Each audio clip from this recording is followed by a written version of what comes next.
सतगुरु के साजे निवाजे प्यारी सात संगत जी, प्यार और सत्कार से कहना धन निरंकार जी।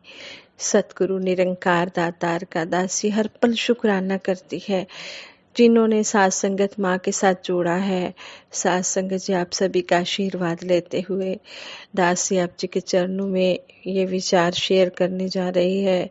आप जी ये विचार प्रवान करना, जो कुछ भी दासी ने सीखा है आप जी के संग बैठकर ही सीखा है, आप जी से ही सीखा है। और इसी तरह दासी को आशीर्वाद देना कि अंतिम श्वास तक आप जी के संग बैठकर ये सेवा सिमरन सत्संग के ढंग सीखती रहे। सात संगत जी कहते हैं कि एक पिता ने बेटे को पैसे देकर मार्केट से फ्रूट लाने को कहा, बाजार से फल लाने को कहा। बेटा बहुत देर से जिद कर रहा था और जिद करते करते थक कर चुप हो गया था। पिता इसलिए समय पर मांग पूरी नहीं कर सके क्योंकि उनके पास पैसे नहीं थे। डेली के कामकाज करने के बाद जब उनके पास कुछ पैसे आए तो उन्होंने अपने लाडले की इच्छा पूरी करने के लिए अपने बेटे को कुछ पैसे दिए। वह बेटा बहुत खुश होकर फल लेने बाजार चला गया। बच्चे को रास्ते में कुछ लोग ऐसे दिखाई दिए जिनके शरीर पर कपड़े नहीं थे। उनकी हालत देखकर लग रहा था कि उन्होंने काफी दिन से कुछ नहीं खाया है। वह बालक फल खरीदने की खुशी में उछलता कूदता चला जा रहा था, लेकिन जैसे ही उसकी नजर बदतर हालत में रह रहे लोगों पर पड़ी तो उसके कदम रुक गए। बालक ने उन लोगों से पूछा कि आप लोग क्या करते हैं। वे बेबस लोग एकटक बच्चे की ओर देखते रहे क्योंकि वह करना तो बहुत कुछ चाहते थे लेकिन उनको काम नहीं मिल रहा था। तो उस बालक ने तुरंत अपने पैसे उन लोगों को दे दिए। बालक जब घर वापस आया तो उससे पिता ने उससे फलों के बारे में पूछा। जब बालक घर वापस आया तो बालक के पिता ने उससे फलों के बारे में पूछा तो उसने कहा, पिताजी आज तो मैं अमर फल लाया हूँ। पिता ने उससे फल दिखाने को कहा। बच्चे ने कहा, पिताजी मुझे रास्ते में कुछ गरीब लोग दिखाई दिए जिनके शरीर पर पहनने लायक कपड़े भी नहीं थे, इसलिए मैंने अपने पैसे उनको दे दिए। अगर मैं फल लाता तो उसकी मिठास तो कुछ दिनों तक ही रहती, लेकिन उनकी सेवा से मुझे अमर फल की प्राप्ति हुई है। पिता बेटे की यह बात सुनकर बहुत खुश हुए और यही कहते हैं कि यही बालक आगे चलकर एक महान संत बना। सात संगत जी कहते हैं कि सेवा सिमरन सत्संग के जो अच्छे संस्कार बच्चों को मिलते हैं, सेवा सत्संग करने की जो प्रेरणा मिलती है, ये अपने घर से ही मिलती है। किस तरह उस बालक ने सेवा की और पिता भी खुश हो गए। सात संगत जी इसी तरह सभी अपने बच्चों को अच्छे संस्कार भी दें और सेवा सिमरन सत्संग करने का ढंग भी बताएं। सतगुरु आज यही चाहते हैं कि बच्चे शुरू से ही ये सेवा सिमरन सत्संग के साथ जुड़ें और बड़े होकर अच्छे नौजवान बने, देश का, शहर का, अपने परिवार का नाम रोशन करें। जीवन के सभी काम किसी न किसी उद्देश्य के अधीन होते हैं। व्यक्ति कर्म करता हुआ अपने जीवन लक्ष्यों की पूर्ति हेतु आगे बढ़ता है। सतगुरु द्वारा दिया गया भक्ति मार्ग भी इसी लक्ष्य को पूरा करता है। हम एक और प्रभु निरंकार को अपने अंग संग जानकर आनंदित होते हैं, वहीं दूसरी ओर अपने परलौकिक जीवन को संवारने और सजाने की कला भी सीखते हैं। लौकिक सुख की प्राप्ति के लिए 5 प्रणों को अपनाना होता है, वहीं परलौकिक जीवन को संवारने के लिए 3 कर्मों को अनिवार्य रूप से अपने जीवन का अंग बनाना पड़ता है, सेवा सिमरन और सत्संग। संगत जी कहते हैं कि जब गुरसिख ये काम करने लग जाता है फिर गुरसिख के मन में सबर संतोष भी आ जाता है और कहते हैं जिसके मन में सबर संतोष आ जाता है वो उसके आगे ये गोधन, गजधन, बाजधन और रतनधन खान ये सब धूल के समान लगते हैं। गौओं रूपी धन, हाथियों रूपी धन, हीरे मोती जवाहरात ये सब धन फीके लगने लग जाते हैं जब संतोष धन आ जाता है। इसे ही प्रभु रजा में जीना और प्रभु का शुक्रगुजार होना कहा गया है। ऐसी अवस्था पूर्ण सतगुरु की भक्ति से ही आती है और किसी कोशिश करने से नहीं आ सकती। कहने का भाव यही है कि पूर्ण सतगुरु रूपी सुनार मिले और ज्ञान रूपी हथौड़े की चोट पड़े तो वह उसके पुराने सभी रूपों को मिटाकर अपने रूप में घर लेता है। ज्ञान हमारा बाहरी स्वरूप ही नहीं बदलता बल्कि हमारे अंदर की सोच को भी बदल देता है। हमारे भाव बदल जाते हैं और हमें पूरा विश्वास हो जाता है कि एको ब्रह्म द्वितीयो नास्ति, एक ही ब्रह्म है, दूसरा नहीं।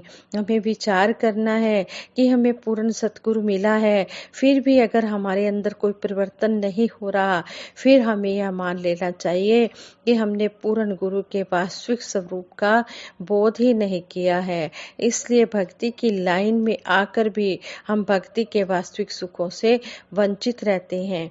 हम लगातार सत्संग करते हैं, महापुरुषों की वाणियां सुनते हैं, उनको हम अपने दिमाग में कर्म रूप में बिठाते हैं तो फिर हम कहते हैं कि फिर हम ज्ञान पर पूरे चल रहे हैं। जब ज्ञान कर्म में ढल जाए तो जीवन का श्रृंगार बने। यह बिल्कुल सच्चाई है कि जब ज्ञान के अनुसार कर्म होता है तभी जीवन की सुंदरता होती है। अक्सर संगतों में महापुरुषों के विचार आते हैं कि हमें सेवा सिमरन सत्संग करना चाहिए, वचनों का पालन ही गुरसिक की है, किंतु स्वयं साथ संगत जो माता कहलाती है उसे हमारी सारी चालाकी का पता होता है। गुरु की हजारों हजार आंखें भी तो ये साथ संगत ही है। वे हमें अच्छा साथ संगत हमें अच्छा विचारक कह तो देते हैं किंतु हमारी बातें तब तक उन पर असर नहीं डालती जब तक कि हमारी कथनी और करनी में अंतर चल रहा होता है। जब हमारे कर्म जो हम विचार रूप में बोलते हैं अगर उसी तरह हमारे कर्म हैं फिर तो सही है, फिर तो हम सही मायनों में गुरसिक हैं। और अगर हमारे कहना कुछ है करना कुछ है फिर हमारी जो बातें हैं वो सुनने वालों पर असर नहीं डाल सकती। इसलिए सतगुरु कहते हैं कि जो भी हम बात बोल रहे हैं पहले बोलो, पहले तोलो फिर बोलो।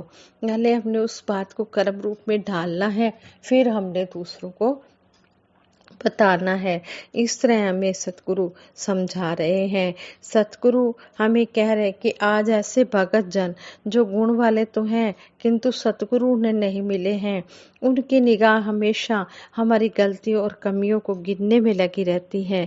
थोड़ी सी हमारी जो गलती होती है वो हमें फजीहत के घेरे में डाल देती है।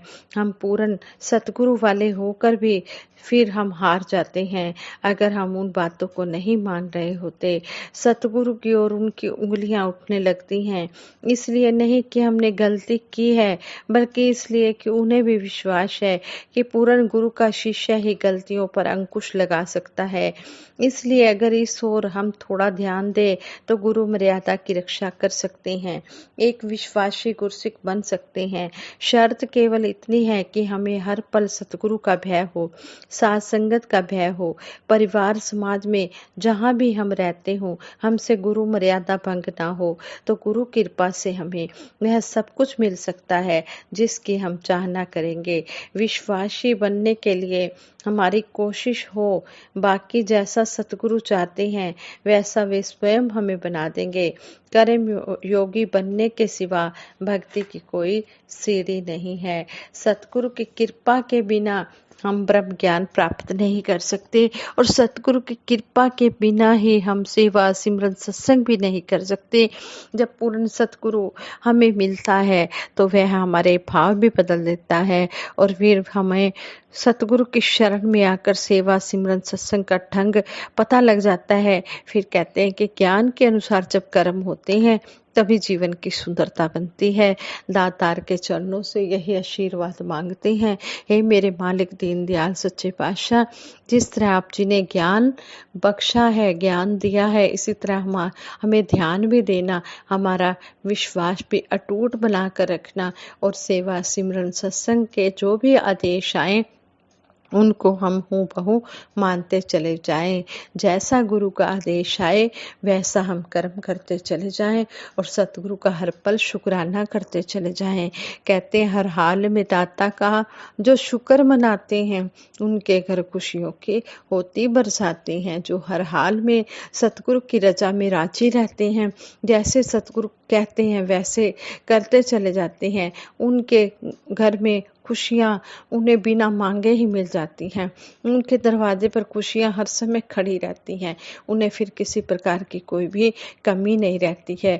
जो हम सेवा सिमरन सत्संग में समय लगाते हैं, जो हम माया से सेवा करते हैं या हम समय सत्संग को देते हैं, सिमरन को देते हैं, तो कहते हैं कि वो समय हमारा अच्छे काम में लगता है, तो फिर हमें किसी प्रकार का कोई कष्ट भी नहीं होता। जो सेवा संतों महापुरुषों के जो सेवा हम संतों महापुरुषों की सेवा में, जो धन हम संतों महापुरुषों की सेवा में लगाते हैं, फिर वो डॉक्टरों के पास नहीं लगता, फिर वो दुख में नहीं जाता वो पैसा, क्योंकि हम पहले ही सतगुरु का दिया हुआ धन सतगुरु के संतों के सेवा में लगाते हैं, तो सतगुरु फिर उस धन को दुख में नहीं जाने देता। इसलिए हम आओ दातार से यही आशीर्वाद मांगे कि सच्चे पातशाह हमें सेवा सिमरन सत्संग करने का बल बख्शना।